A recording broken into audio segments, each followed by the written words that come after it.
Boa tarde a todos. Vou falar no microfone para ficar melhor o som para fins de gravação, tá bom?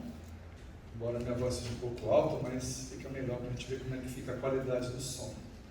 A Adriana iniciou brilhantemente, né, o nosso tema de bioética e eu vou abordar, né, 3 assuntos que tratam do aborto, contracepção e reprodução assistida. Que minha esposa me ajudou a montar os slides, eu esqueci o tema, você vê, né? A importância, né, de sermos um só. Eu também pedi a licença para tirar a máscara, porque acho que fica melhor. O tema aborto, como até o Diácono me lembrou, a gente tratou ele no início de 2020, dentro do núcleo, porque foi o primeiro tema, era o primeiro tema, e foi o que nós conseguimos, à época, ministrar antes que viesse a pandemia e suspendesse todas as atividades do núcleo, né, de todos nós aqui, para podermos nos aprofundar nesses assuntos de bioética.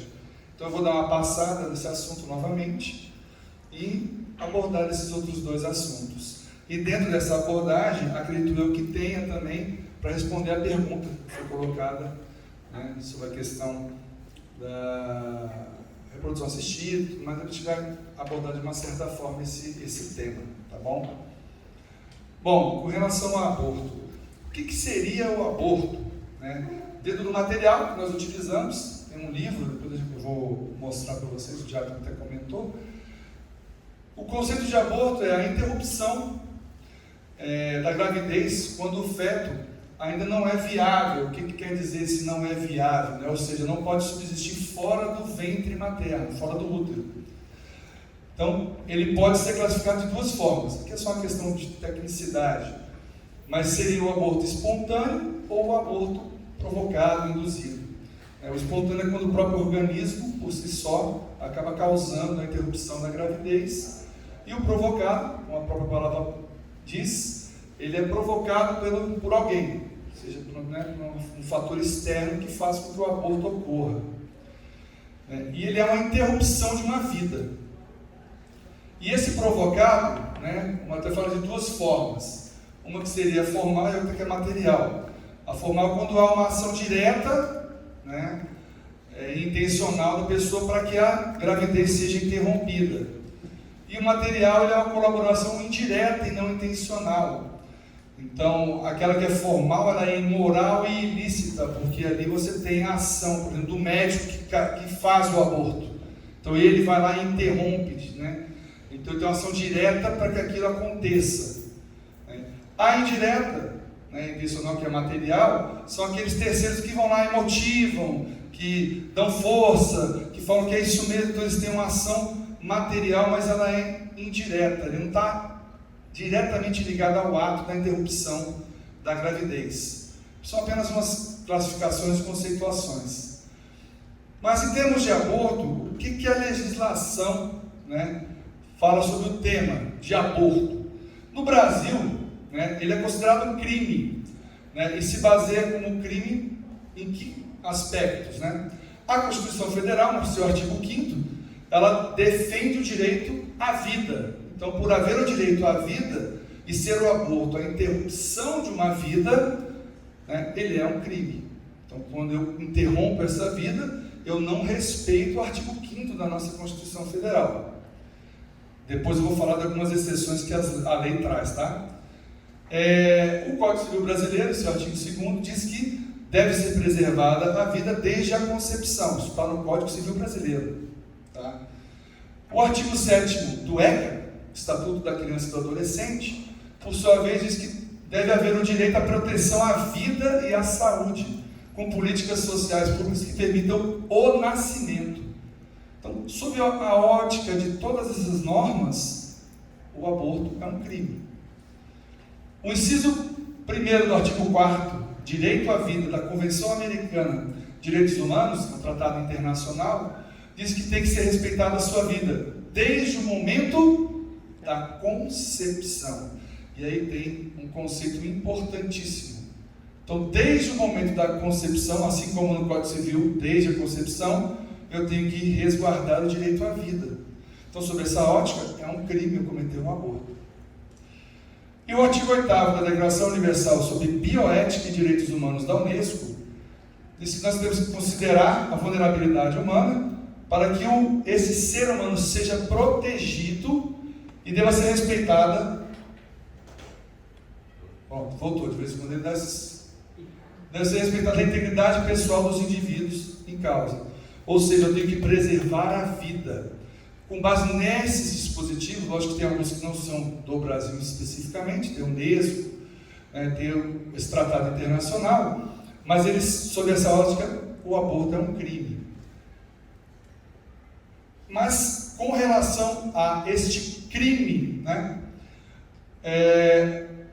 você tem na legislação brasileira, logicamente, algumas situações em que o aborto é permitido.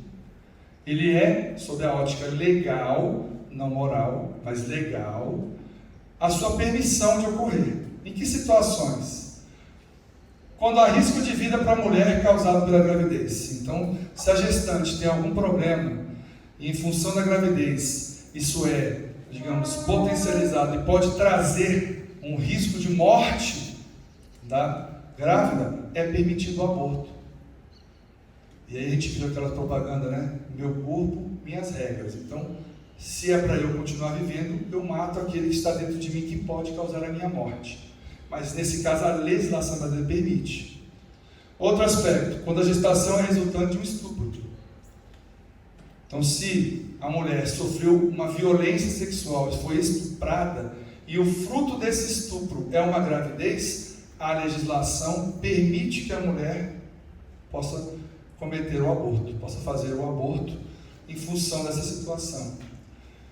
E se o feto for anencefálico, então, por uma decisão do Supremo Tribunal Federal de 2012, quando é constatado que o feto ele é anencefálico, ou seja, ele tem um problema de formação do seu encéfalo, a mulher tem autonomia, não é um crime, para cometer o aborto, como se fosse um parto antecipado, para fins terapêuticos. Então, interrompe-se a gravidez desses fetos, porque ele é anencefálico. Não quer dizer que ele não tenha vida. Isso a gente vai tratar um pouquinho mais da vida, mas o anencefálico, por essa má formação dele, na questão encefálica, pode-se matar o feto, e é permitido pela legislação, porque o STF assim o decidiu em 2012. Quando se considera crime, os seus praticantes têm essas penas, apenas para conhecimento nosso. Então, quando o autoaborto é uma pena de detenção de 1 a 3 anos, aborto provocado por terceiro sem consentimento, a pena de reclusão de 3 a 10 anos, o aborto consensual é reclusão de 1 a 4, e se a gestante for absolutamente incapaz, a pena do aborto consensual também será de 3 a 10 anos. Então são as penalidades que a legislação estabelece quando o aborto é caracterizado como um crime. Se não for nessas condições, não há que se falar em pena. Isso é legislação, o que o governo estabelece para nós como regramento. Mas o que é a igreja? E aqui eu trago só acho que ficou até no lugar errado, mas tudo bem. A igreja tem o seu posicionamento passado. O que é a visão da igreja? A igreja, para ter o seu posicionamento, no que ela se baseia? Ela se baseia na doutrina, na palavra de Deus e no magistério da igreja. Ficou até errado porque esse magistério é com I maiúsculo, mas e no magistério da igreja. E quais são os aspectos antropológicos, teológicos que ela se baseia para dizer que o aborto é um crime e não deve ser praticado, não pode ser feito? Desde o momento da concepção, e aí por isso que eu falo a importância dessas palavras, desde a concepção nesses regramentos jurídicos, digamos assim,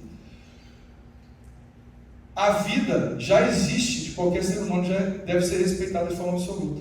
Então a igreja entende que no momento da concepção, e como a Adriana explicou, o que é a concepção? É o momento em que o espermatozoide se encontra com o óvulo, ali há a fecundação, ali há a concepção da vida. Naquele momento já há uma vida, então ela precisa ser respeitada de modo absoluto, desde aquele momento. E a pessoa é a única criatura que Deus quis por si mesma. Por que eu tenho que respeitar? Porque nós somos uma criatura que Deus quis fazer a sua imagem e semelhança. A sua imagem e semelhança Ele os fez. E viu que tudo era bom que Ele havia criado. E nós somos essa imagem e semelhança de Deus. Então só Deus pode dar conta de conceder a vida e de tirar a vida daquilo que Ele criou. Então nesse momento da concepção, eu já tenho essa vida constituída. Porque ali a alma já é imediatamente criada por Deus. Quando há a concepção, eu já tenho a alma. Naquele zigoto, como foi falado pela Adriana. Então ali eu já tenho a alma embutida. Esse é o entendimento da igreja. A vida humana é sagrada desde o início, porque comporta a ação criadora de Deus e é chamada a permanecer para sempre em relação vital com o seu Criador. Então a igreja, ali já há uma vida. Então por que eu posso interromper esta vida? Eu não tenho um órgão formado, o pulmão não está formado, não tem a forma ainda os braços, mas já há uma vida. Esse formato ele é decorrência de uma evolução da gravidez, por meio da mitose, foi falado pela Adriana. Então, por esse processo, aquela vida vai se desenvolvendo e os seus órgãos são desenvolvidos, os seus membros, até ele se tornar uma criança plenamente constituída e vir a nascer. Então, eu tenho que ter esse respeito por essa vida. Todo ser traz o quê? A imagem do Criador de forma plena. Nós somos imagem daquele que nos criou. Então, desde a concepção, essa imagem se constitui. Somente Deus é o Senhor da vida, desde seu início até seu fim. Por isso ninguém, em nenhuma circunstância,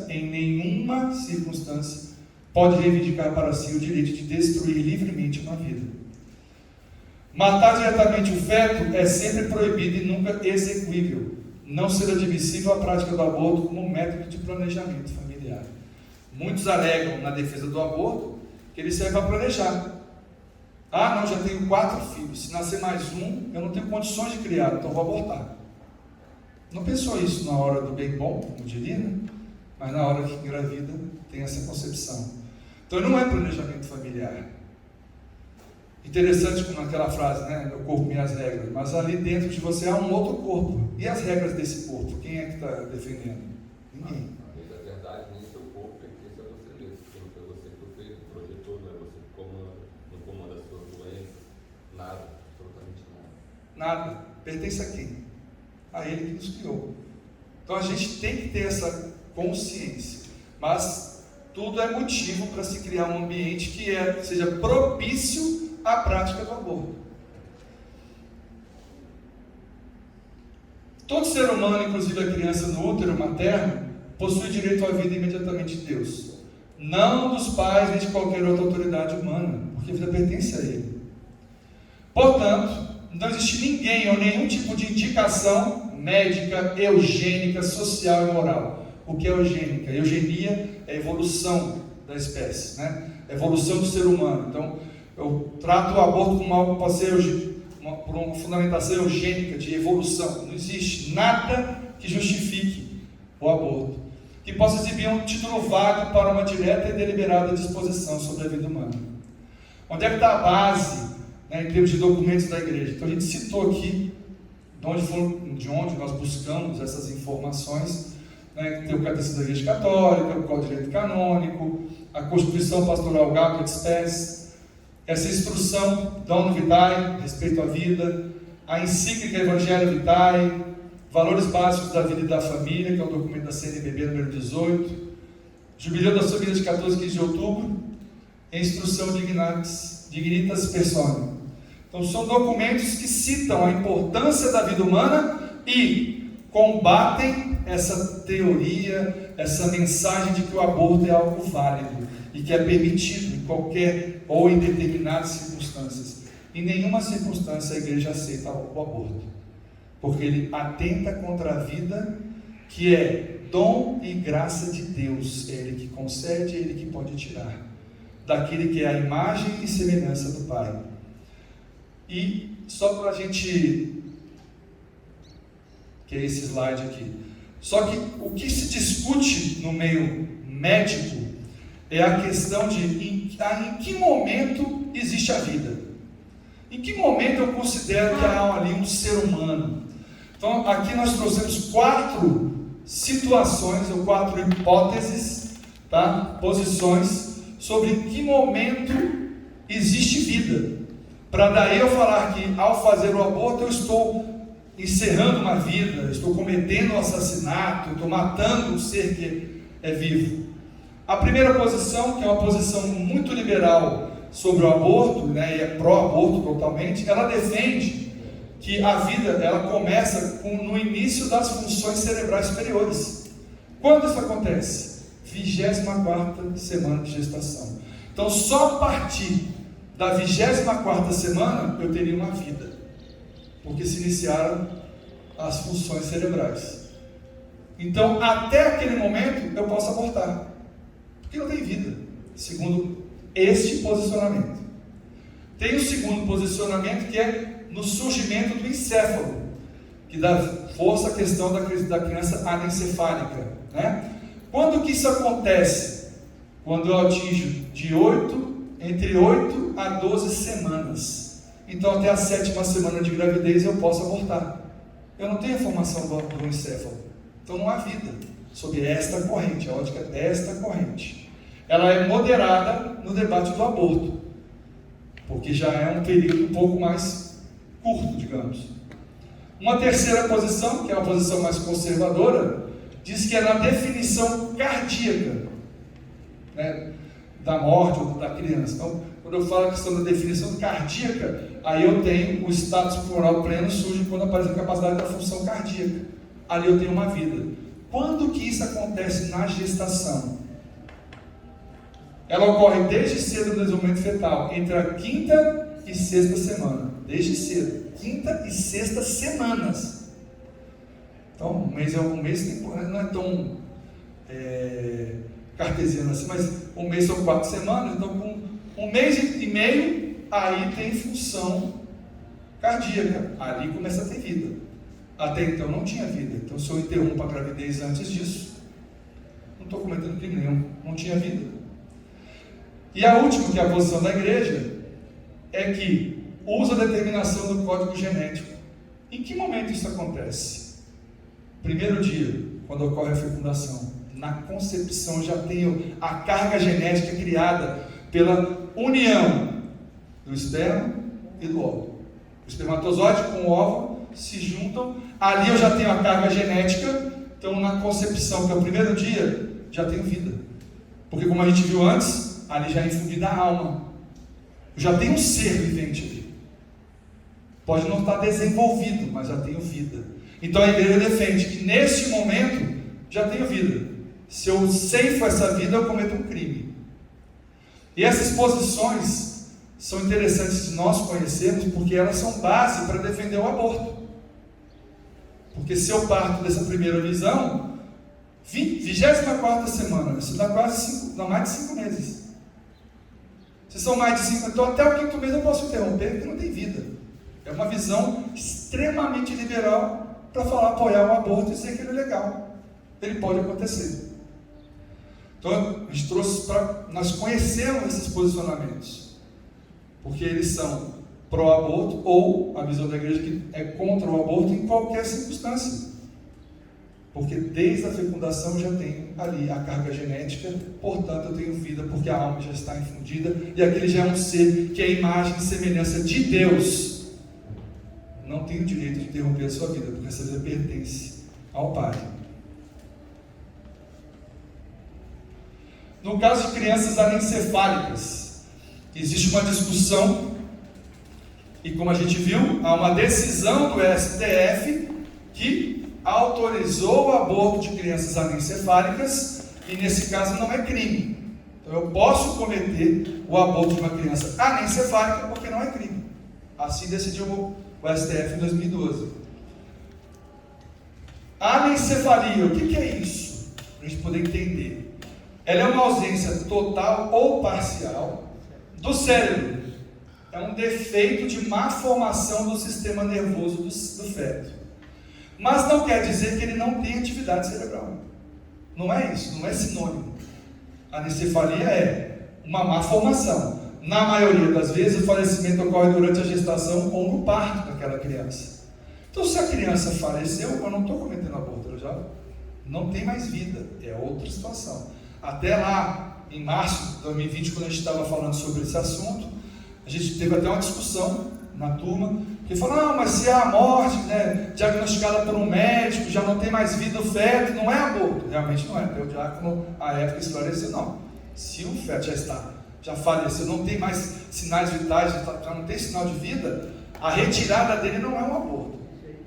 Não é um aborto. Agora, se ele tem sinais vitais, a interrupção da sua vida é um crime, que é um aborto. A igreja não condena. Todavia, existem casos comprovados de longo período de sobrevivência, com o bebê chegando a 5 ou 6 meses de vida, conforme noticiado pela mídia. Tinha uma matéria do jornal Globo Estadão, não me engano, dentro do material, que falava sobre isso. E nós temos um caso, minha esposa tem uma amiga da minha sogra, que a filha dela engravidou, e a criança era anencefálica. E o médico veio já, né, com aquela avidez, falou, vamos abortar. Ela é anencefálica. Falou assim, de jeito nenhum. Se Deus me deu essa criança nessa forma, vai ser dessa forma que ela vai viver. Ela vai nascer. Viveu 6 meses depois de nascida. Depois veio falecer. Porque ela tinha vida. Ela tinha atividade cerebral. Porque a anencefalia não é uma ausência de atividade cerebral. Ela é uma má formação. O encéfalo era formado por 3 partes. Então, em uma parte eu tenho uma má formação. Mas o tronco, a questão do cerebelo, isso existe na criança. A má formação está no cérebro, na caixa craniana. Ali tem uma má formação, mas ela tem atividade cerebral, então ela tem vida. E assim ela fez, a criança nasceu e viveu por 6 meses. Depois veio a falecer. Mas viveu a vida que Deus lhe deu. É lógico, é duro, é triste, não é uma situação tão simples. A gente fala, não é uma coisa assim, não foi, mas foi. É doído para a mãe, para os avós, para os pais. É lógico que é doído. Mas ali viveu, se a gente crê que a nossa vida, Marco colocou bem, não nos pertence. Não pertence, não somos. Não depende de nós. As coisas funcionam, não é porque eu estou querendo. Meu coração está batendo porque eu quero. Não, ele bate. Porque ele é uma máquina que bate. Não sou eu que estou. Para de bater agora, coração. Não, bate agora. Não é assim que funciona. Mas nós somos uma máquina criada à perfeição, porque somos imagem de Deus, mas por graça e dom do Pai. É Ele que nos concede essa bênção. Então a gente porque Deus nos quis assim. Então, quando eu falo sobre a vida, a gente vive o tempo que Deus quer que nós vivamos. Tem crianças que falecem no nascimento sem serem anencefálicas. Ali foi, né, a gente precisa pedir unção do Espírito Santo para entender a vontade de Deus e o que foi aquilo, aquela missão, o papel daquela criança, o papel daquela pessoa, porque é assim que funciona. Não quero minimizar a dor de quem perde, porque ela é grande, mas a gente precisa entender, pela unção do Espírito, de que aquilo que Deus quis, Deus permitiu, mas houve um propósito para aquilo. Aquilo, de repente, era a missão daquela criança. Mas, logicamente, é muita dor. A Lei Federal 9434 estabeleceu que morte encefálica consiste na cessação total e definitiva de funções em todo o encéfalo, e não apenas no cérebro. Isso é a morte encefálica. O encéfalo é formado de cérebro, cerebelo e tronco encefálico. Então, para eu ter uma morte encefálica, uma morte, os 3 têm que falhar. Na encefalia, é o cérebro que tem problema. O cerebelo e o tronco funcionam. Então eu não tenho morte encefálica. Porque a morte encefálica é a morte do ser humano. Então ali, ele está morto. Eu posso, como eu falei, já está morto, não é um aborto. Ele já morreu.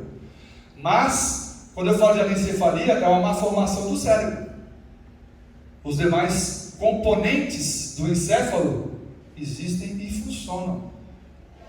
Então não há justificativa de que isso seria legal com relação à morte. E a igreja entende que, mesmo havendo um drama pessoal, logicamente, com anencefalia não pode haver solução que passe pela eliminação do mais fraco, como a gente já falou. Contracepção. Aí vamos entrar naquela questão da contracepção. O que é contracepção? São os métodos, né, artificiais, muitas vezes vistos como eficazes para se evitar o aborto posteriormente. Esse é o argumento que eles usam. Se eu uso o método contraceptivo, não há gravidez, então eu não aborto depois. Então é um negócio legal, que eu faço antes. É prévio, então eu evito o aborto. Não é bem assim. Favorecem relações sexuais com liberdade. Bem bom, né? Vamos para a esbórnia, como eu costumo falar, vamos para a esbórnia, né? Mas sem responsabilidade ou implicações. Pode ser, por vezes, com vários parceiros, sem a preocupação de gerar filhos. Porque eu uso desses meios contraceptivos para que eu possa simplesmente buscar prazer. E não a minha função. Quando Deus criou, falou assim, né, vai se juntar o homem e sua mulher, né, e vão constituir família. Vão procriar. Então a gente, com os meios contraceptivos eu estou livre. Quais são os métodos, né, mais conhecidos? Tem os métodos abortivos, né, o próprio aborto, né, é o fim do ali. Métodos interceptivos, ou seja, aquele que não permite que o óvulo fecundado se insira no útero da mulher para que a gestação continue. DIU, pílula no dia seguinte, eles interferem no óvulo fecundado para que ele não se coloque no útero e a gestação não prossiga. É um método condenável, não é permitido. Esterilizantes, vasectomia e ligadura de trompas. Conheço vários homens que fizeram vasectomia. É um procedimento médico em que eu interrompo, nem que seja total ou parcial, mas eu esterilizo ali a minha capacidade de gerar filhos, seja o homem por meio da vasectomia, a mulher por meio da ligadura de trompas. Né? São contraceptivos. A igreja aceita? Não. Eles vão contra a natureza humana, porque eu precisei de uma intervenção não natural para que eu não tivesse filho. E isso, como a Adriana bem colocou, a dignidade do ser humano, eu não estou respeitando a dignidade. Ali eu estou usando de um meio externo à minha própria natureza para que eu não tenha filhos. Então não é permitido. Vou dar só uma historinha rapidamente. Minha mãe, nós somos 6 filhos. Quando ela teve o 4º filho, ela fez ligadura de trompa. Teve 2 depois. Porque Deus é mais. Se é vontade de Deus, não adianta. Aí a gente pode falar várias coisas, deu um nó errado, estava frouxo o nó, sei lá o que fazer, né? Não cortou a beiradinha, deu o nó e não cortou, sei lá. Mas, mesmo depois de ter feito ligadura, minha mãe teve 2 filhos. Porque o poder de Deus, não adianta. Todo joelho se dobrará perante o Senhor, não tem jeito. E minha mãe teve 2 filhos depois. E era uma intervenção para não ter filhos, não natural, não respeitando a sua dignidade. E fez depois a ligadura, depois do 6º, porque por uma questão de saúde, porque o médico disse que ela não poderia engravidar, em hipótese, senão ela morreria. Então, fez inclusive sem o consentimento da minha mãe.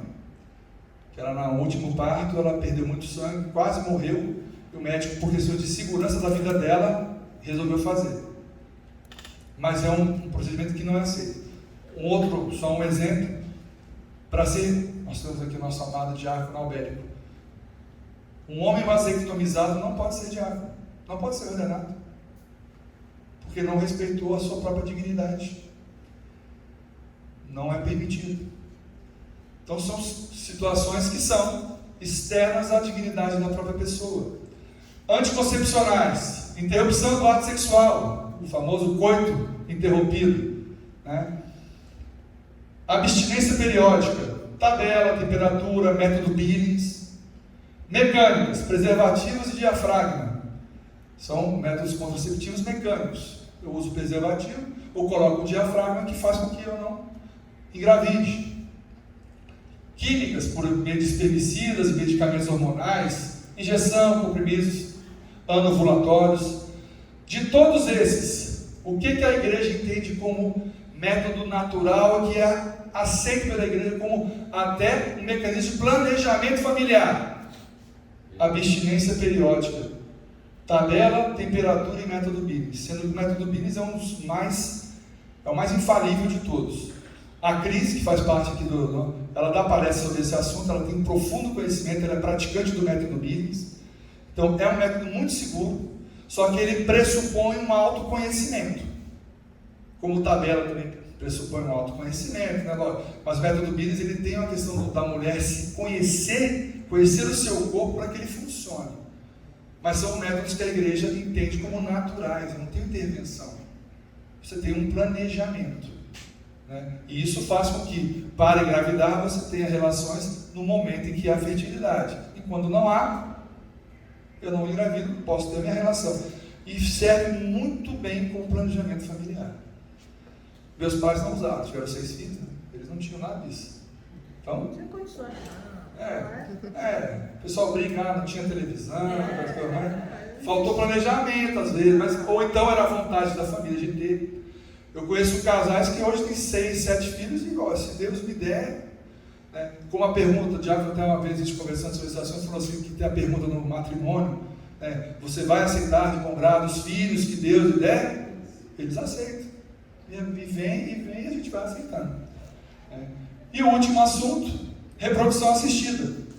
Conjunto de técnicas que permitem a procriação fora do processo natural.